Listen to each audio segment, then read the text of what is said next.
Aku nggak pernah nyangka hidupku bakal berubah hanya karena satu tatapan di tengah hiruk-pikuk kota Paris. Namaku Larissa, usia 27 tahun, tinggal di apartemen mungil di daerah Montmartre. Hidupku biasa aja, kerja sebagai penerjemah lepas, kadang bantu turis yang kesasar, dan sesekali ngamen nyanyi buat nambah pemasukan. Tapi semua berubah sejak hari itu. Hari ketika mataku bertemu dengan seorang pria asing berseragam loreng hijau. Siang itu, langit Paris cerah, udaranya hangat, dan aku lagi duduk sendirian di taman sambil nunggu temanku, Camille, yang selalu telat. Di kejauhan aku lihat barisan tentara dari berbagai negara lagi latihan untuk parade militer Bastille Day. Mereka jalan tegap, rapi banget, dan serius. Tapi satu orang bikin mataku nggak bisa lepas. Dia beda.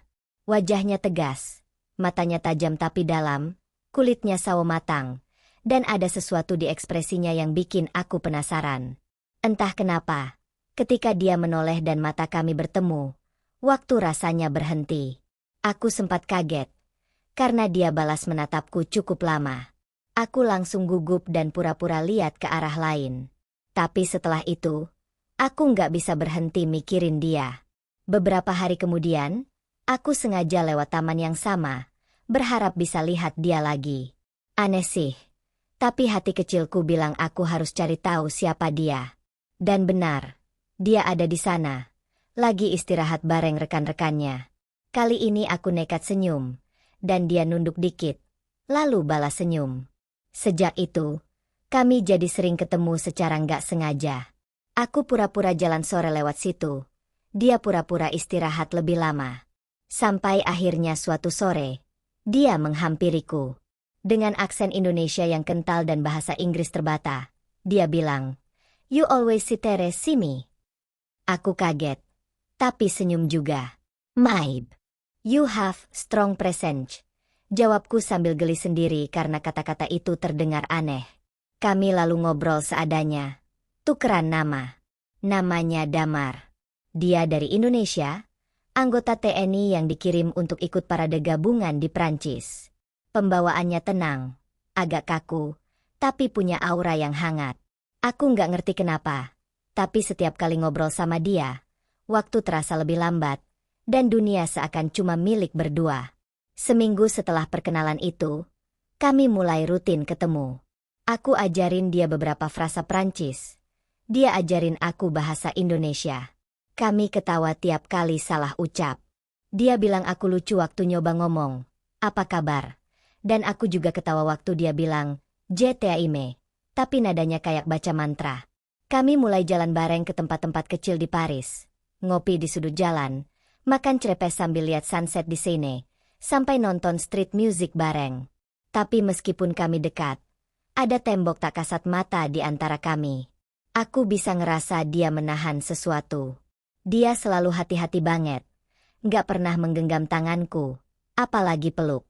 Pernah sekali aku iseng mau gandeng dia waktu nyebrang. Dia langsung menarik tangannya. "Sorry, I can't," katanya pelan. Aku ngerti, mungkin dia takut kena masalah. Dia bilang dalam militer ada aturan soal interaksi, apalagi dengan warga sipil dari negara lain. Tapi aku nggak nyerah. Karena setiap detik bersamanya, aku ngerasa hidup lebih berarti. Aku mulai jatuh cinta. Tapi cinta itu nggak pernah mudah. Apalagi kalau melibatkan dua dunia yang berbeda. Suatu malam, kami duduk di bawah pohon dekat sungai. Angin dingin menerpa, dan suasana hening banget. Damar tiba-tiba bilang, "Aku pulang minggu depan." Latihan selesai. Jantungku seolah berhenti berdetak. Aku cuma bisa bilang, "Oh," sambil tahan air mata. Dia diam lama, lalu bilang lagi, "Aku seneng kenal kamu. Tapi, mungkin sampai sini aja." Aku langsung nolak. "Kamu nggak bisa bilang gitu. Kita belum selesai." Tapi dia tetap tenang. "Larissa, dunia kita beda. Aku cuma tentara desa. Kamu hidup di kota besar. Kamu bule. Kamu bebas. Aku harus pulang ke kampung, ikut aturan, terus kerja." Kata-katanya kayak cambuk. Aku ngerasa diremehkan, seakan dia ngerasa nggak pantas buatku. Tapi aku ngerti juga kenapa dia mikir kayak gitu. Mungkin dia dibesarkan di lingkungan yang selalu bilang kalau hidup itu harus realistis. Tapi aku percaya cinta itu bisa ngalahin apapun. Kami pisah malam itu dengan suasana hening. Tanpa pelukan, tanpa ucapan selamat tinggal. Aku pulang sambil nangis, ngerasa kosong. Sejak itu, aku menghindari tempat kami biasa ketemu. Aku coba sibuk kerja, nutup semua sosial media, dan pura-pura baik-baik aja. Tapi tiap kali aku lihat orang berseragam di jalan, hatiku langsung sesak. Aku nunggu satu keajaiban. Tapi waktu terus berjalan. Hari parade besar datang. Paris penuh warna, musik di mana-mana, dan lautan manusia tumpah di jalan. Aku nyaris nggak mau datang. Tapi temanku maksa. Siapa tahu kamu lihat dia terakhir kali. Aku datang. Duduk di tribun penonton. Jantungku berdetak kencang. Dan di tengah barisan tentara dari berbagai negara itu, aku lihat dia. Dama. Dia masih berdiri tegap, tampak tenang. Tapi aku bisa lihat matanya mencari. Aku pun turun dari tempat duduk, menerobos pagar kecil, dan mulai melangkah ke arahnya. Orang-orang heboh. Panitia mulai teriak. Tapi aku nggak peduli. Aku cuma ingin satu hal. Peluk dia. Satu kali. Sebelum dia hilang lagi dari hidupku. Hari itu jadi hari paling gila dalam hidupku. Aku nekat menerobos barisan parade militer internasional hanya demi pelukan. Tapi detik itu juga aku sadar. Ada rasa yang gak bisa aku bohongin. Damar juga lari dari barisannya. Langsung narik aku ke pelukannya. Tangisku pecah. Dia pun langsung bisik di telingaku. Maaf, aku gak bisa pura-pura lagi. Semua penonton bersorak. Ada yang rekam pakai ponsel. Bahkan ada yang tepuk tangan. Tapi aku dan Damar nggak peduli. Di tengah bisingnya parade Bastille Day yang megah, kami akhirnya bisa jujur. Tapi kebebasan itu cuma sebentar. Setelah parade selesai, Damar langsung ditarik atasannya dan dibawa ke tenda komando. Aku ngikut dari jauh. Panik dan nggak bisa mikir. Aku tahu dia pasti akan kena masalah. Beberapa jam kemudian, dia keluar dengan wajah tegang. Aku langsung lari ke arahnya. Dia cuma bisik pelan. Aku harus pulang lebih cepat. Mereka nggak suka aku bikin insiden. Mataku langsung panas. Semua jadi makin rumit. Aku pikir kami bisa akhirnya terbuka. Ternyata justru itu awal dari badai yang lebih besar. Malam itu kami ketemu terakhir kali di jembatan kecil dekat Seine. Duduk di bangku panjang sambil diam-diaman. Aku mau ikut kamu ke Indonesia. Ucapku pelan. Damar kaget.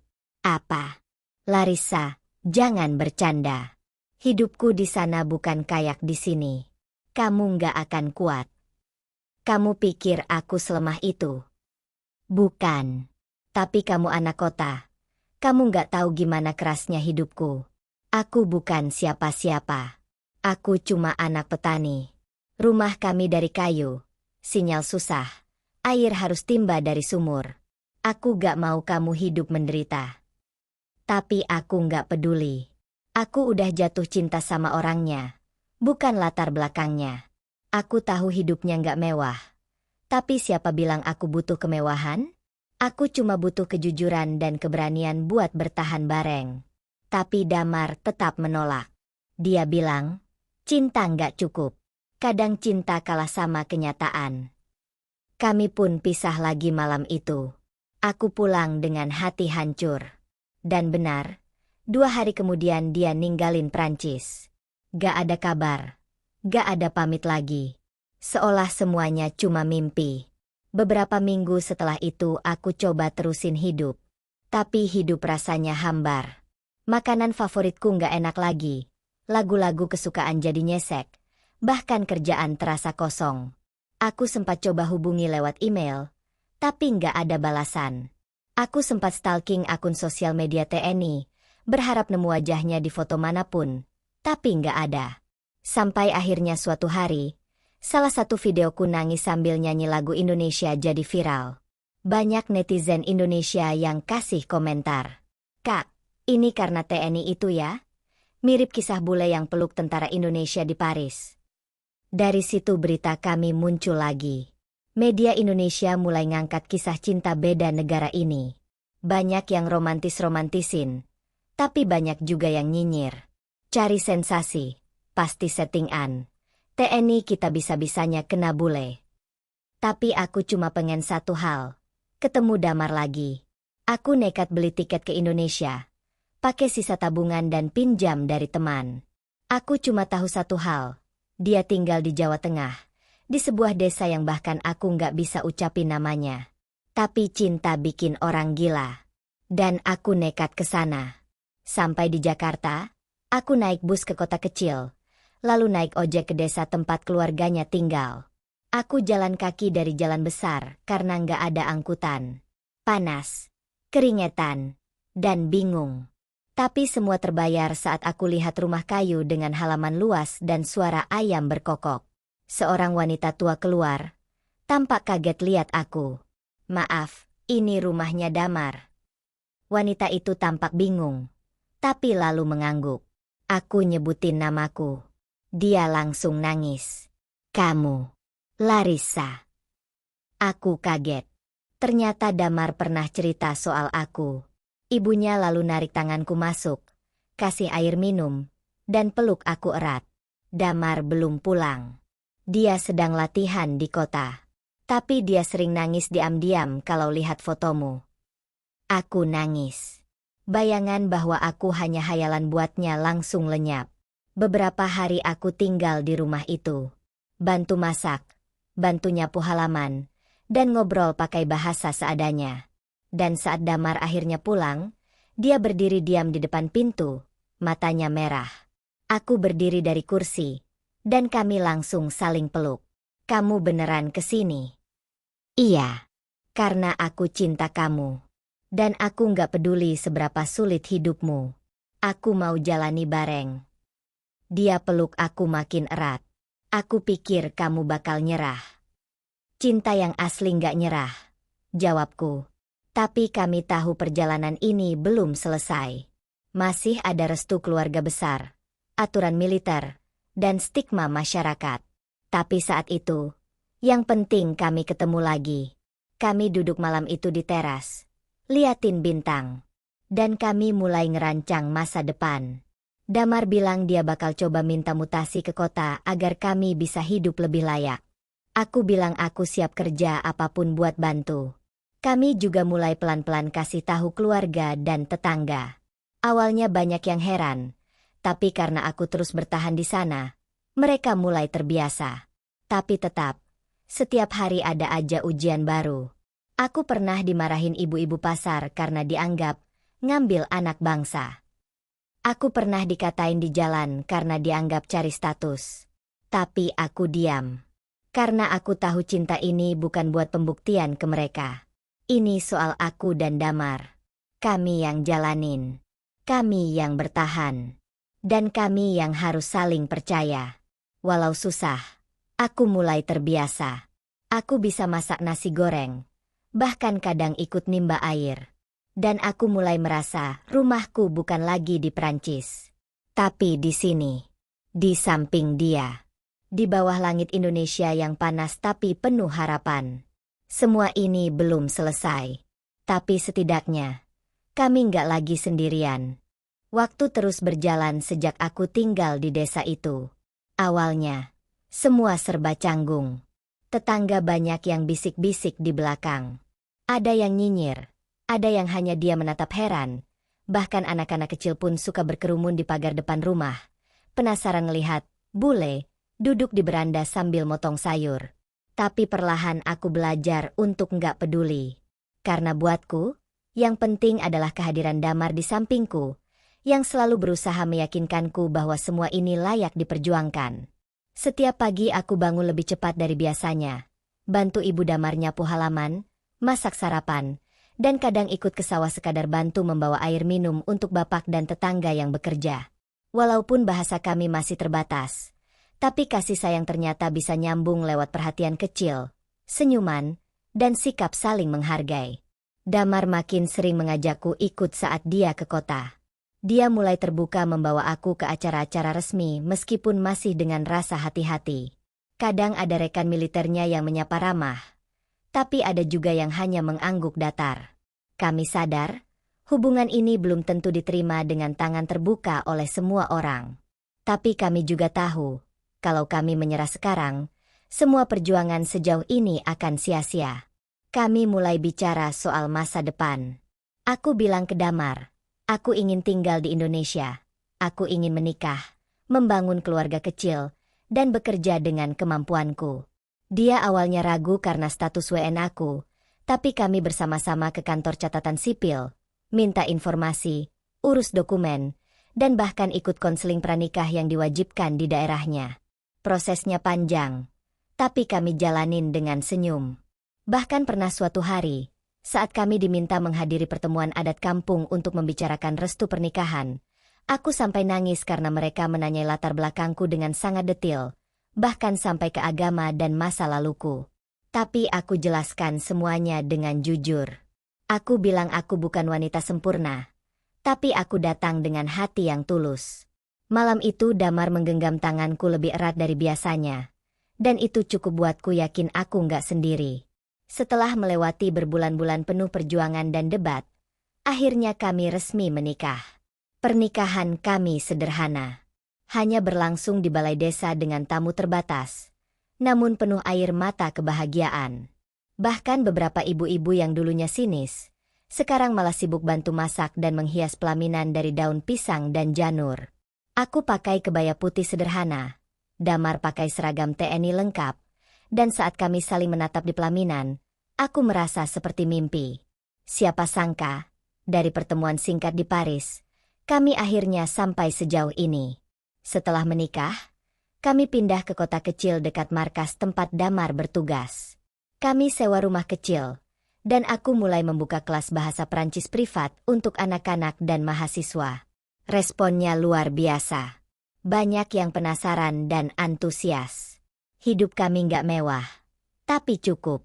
Dan yang paling penting, kami bahagia. Setahun kemudian, kami dikaruniai anak perempuan yang cantik. Kami beri nama Sera Larasati, gabungan dari dua budaya kami. Saat dia lahir, Damar menangis untuk pertama kalinya di pelukanku. Aku nggak pernah nyangka akan jadi ayah, bisiknya sambil mengusap kepala kecil anak kami. Hari-hari kami dipenuhi tawa Sera. Dan setiap kali dia mulai belajar ngomong, dia selalu bilang dua kata yang bikin hatiku meleleh. Papa, Mama. Kadang, saat malam datang dan semuanya hening, aku suka buka video lama kami, cuplikan pelukan di tengah parade Bastille Day yang viral itu. Aku lihat bagaimana wajah kami tegang tapi tulus, dan orang-orang bersorak tak percaya. Video itu sekarang sudah ditonton jutaan kali di seluruh dunia, bahkan sempat masuk berita internasional. Banyak yang menyebutnya sebagai kisah cinta paling menyentuh antara dua negara. Tapi hanya kami yang tahu, bahwa di balik video pendek itu, ada perjalanan panjang penuh air mata, rasa takut, pengorbanan, dan keberanian untuk bertahan. Kami tahu, cinta kami masih akan terus diuji. Tapi kami juga sadar, cinta bukan hanya tentang perasaan berbunga-bunga. Cinta adalah ketika dua orang saling pegang tangan meskipun dunia bilang mereka nggak cocok. Cinta adalah ketika kamu rela meninggalkan kenyamananmu demi hidup yang sederhana bersama seseorang yang kamu percaya. Cinta itu pilihan. Dan kami memilih untuk terus bertahan. Buat kamu yang baca cerita ini, entah kamu sedang jatuh cinta, kehilangan, atau merasa cintamu nggak mungkin diperjuangkan, ingat satu hal, cinta sejati nggak datang dari kesempurnaan, tapi dari niat untuk saling menerima ketidaksempurnaan. Aku, Larissa, gadis biasa dari Prancis, kini tinggal di Indonesia sebagai istri tentara yang dulunya aku temui cuma lewat tatapan singkat. Tapi aku bahagia. Karena dari satu pelukan itu, hidupku berubah selamanya.